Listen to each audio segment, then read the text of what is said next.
Good morning, good afternoon, and good night. This is your host, the Black Sheep, coming at you again with another Word of God today. We're on Genesis 17, I believe.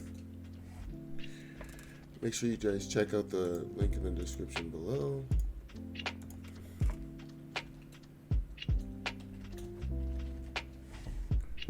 Okay. Alright, so we're on Genesis 17. We're going to go Matthew 17 and then Proverbs 17 as well. And then, we'll wrap it up. If it's your first time here, make sure you guys hit the bell button. We're doing this daily devotional. We're going to do Monday to Saturday. Sunday you can go to church, get the word from the pastor. But during the week we're going to, learn more Word of God. So, today, let me read. Starting from Genesis 17, it says, When Abram was 99 years old, the Lord appeared to Abram and said to him, I am God Almighty. Walk before me, blameless, that I may make my covenant between me and you, and may multiply you greatly. Then Abram fell on his face, and God said to him, Behold, my covenant is with you, and you shall be a father of a multitude of nations. No longer shall your name be called Abram, but your name shall be called Abraham. For I have made you the father of a multitude of nations. I'll make you exceedingly fruitful, and I'll make you into nations, and kings shall come from you, and I'll establish my covenant between me and you and your offspring after you throughout your generations for an everlasting covenant to be to you and to your offspring after you. And I'll give to you and to your offspring after you the land of your sojournings, all the land of Canaan for an everlasting possession, and I will be their God. And God said to Abraham, As for you, you shall keep my covenant and your offspring after you throughout your generations. This is my covenant, which you shall keep between me and you and your offspring after you. Every male among you shall be circumcised. You shall be circumcised in flesh of your foreskins, and it shall be a sign of the covenant between me and you.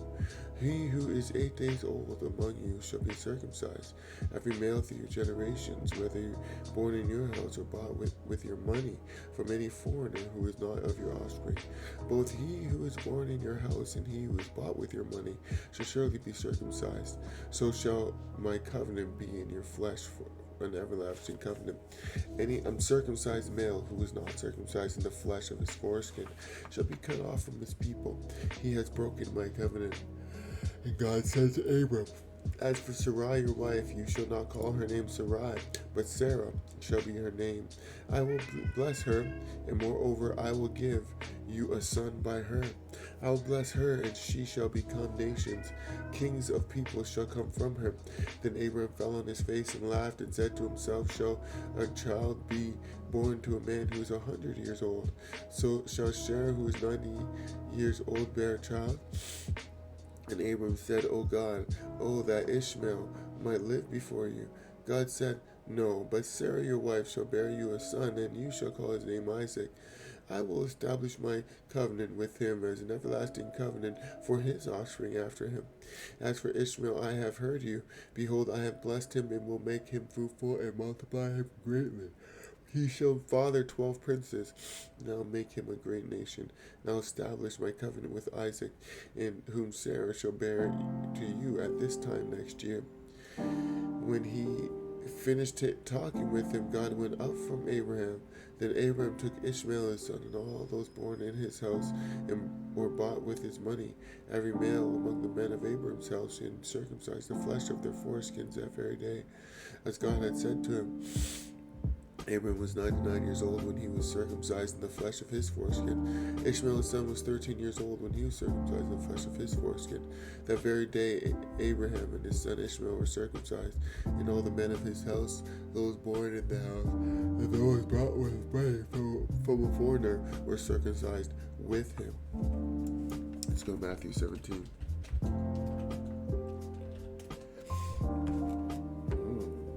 Okay. Alright, so Matthew 17 right now. So it says, And after 6 days, Jesus took with him Peter and James and John his brother, and led them up a high mountain by themselves, and he was transfigured before them.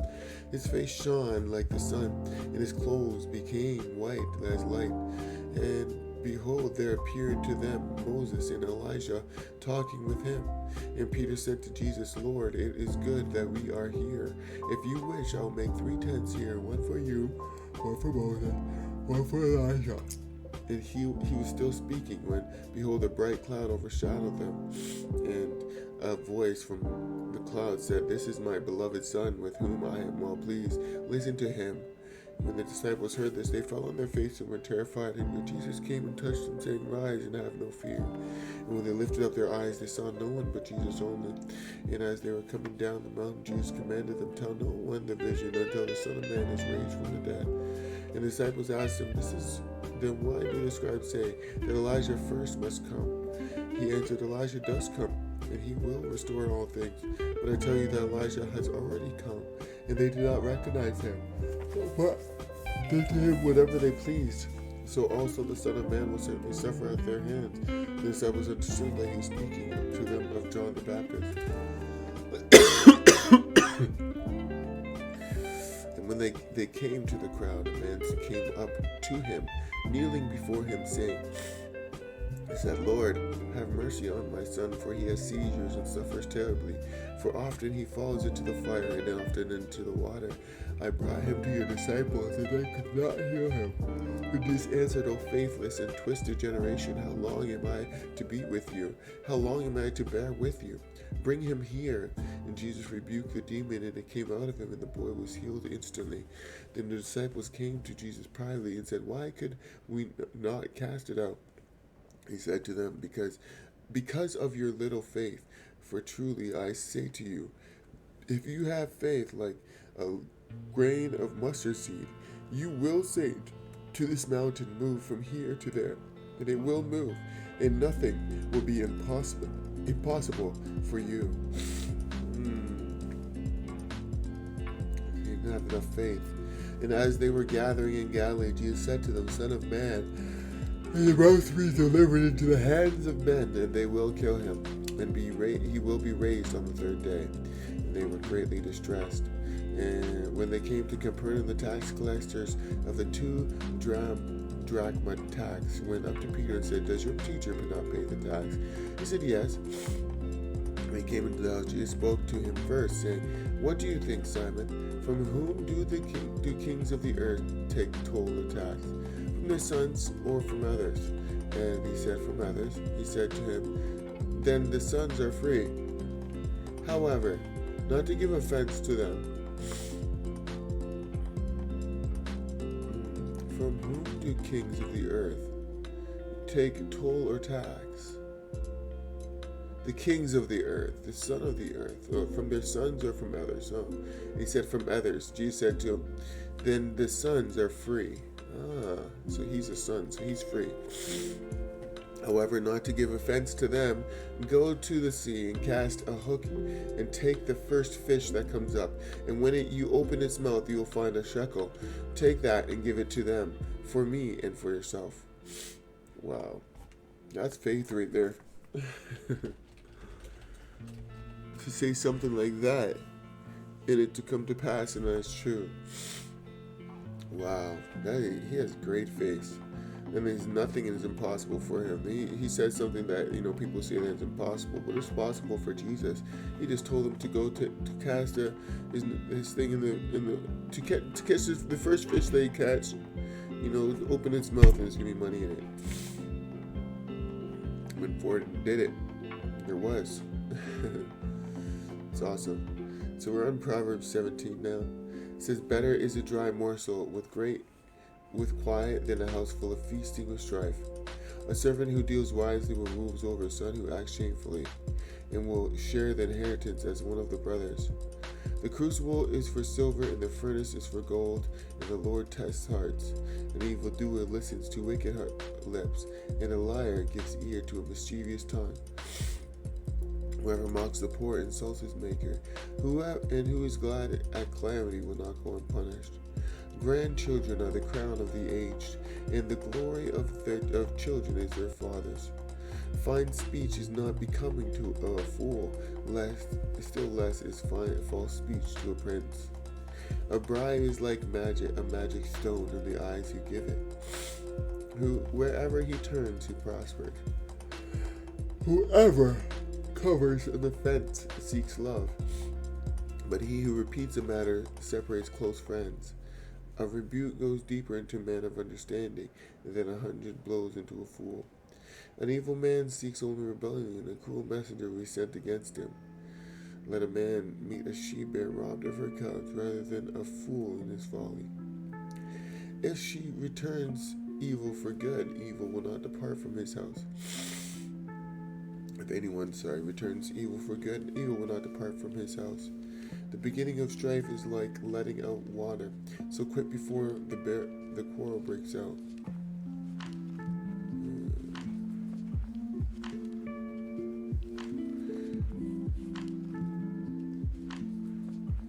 He who justifies the wicked and he who condemns the righteous are both like abomination to the Lord. Why should a fool have money in his hand to buy wisdom when he has no sense? A friend loves at all times, a brother is born for adversity. One who lacks sense gives a pledge and puts up security in the presence of his neighbor. Whoever loves transgression loves strife. He who makes his door high seeks destruction. A man of crooked heart does not discover good, and one who is with a dishonest tongue falls into calamity. He who sires a fool gets himself sorrow, and the father of a fool has no joy. A joyful heart is good medicine, but a crushed spirit dries up the bones. The wicked accepts a bribe in secret to pervert the ways of justice. Discerning sets his face towards wisdom, but the eyes of a fool are on the ends of the earth. A foolish son is grief to his father, and bitterness to her who bore him. To impose a fine on a righteous man is not good. Or to strike, that's what just happened. Jesus, what was the taxes? I don't know if that's a fine. Nor to strike the noble in their uprightness. Whoever restrains his words has knowledge, and he who has a cool spirit is a man of understanding. Even a fool who keeps silent is considered wise. When he closes his lips, he is deemed intelligent. Thank you for those words of wisdom, Lord. As we close today, we're going to close in prayer. Start with the Our Father prayer. So, our Father who art in heaven, hallowed be thy name. Thy kingdom come, thy will be done on earth as it is in heaven. Give us this day our daily bread. Forgive us our trespasses as we forgive those who trespass against us. Forgive us our debts as we forgive our debtors. Lead us not into temptation, but deliver us from evil. For thine is the kingdom, forever and ever. In Jesus Christ's name we pray, amen. And Lord, we pray that you will armor us up with the helmet of salvation, breastplate of righteousness, loins girded with truth, feet shod of the preparation of the gospel of peace, shield of faith, and the sword of the Spirit, which is God's word, cloak of zeal, and garments of vengeance. In Jesus Christ's name, amen. And Lord, we pray that you will bless us with wisdom and understanding. Teach us to love one another and to go forward with faith that nothing be impossible for us. Guide us that we will speak the truth and to act in valor. In Jesus Christ's name we pray, amen. Alright, that concludes today's episode. Until next time, this is your host, the Black Sheep. I love you all. Make sure to share that love with somebody else. Oh, we got some work to do today.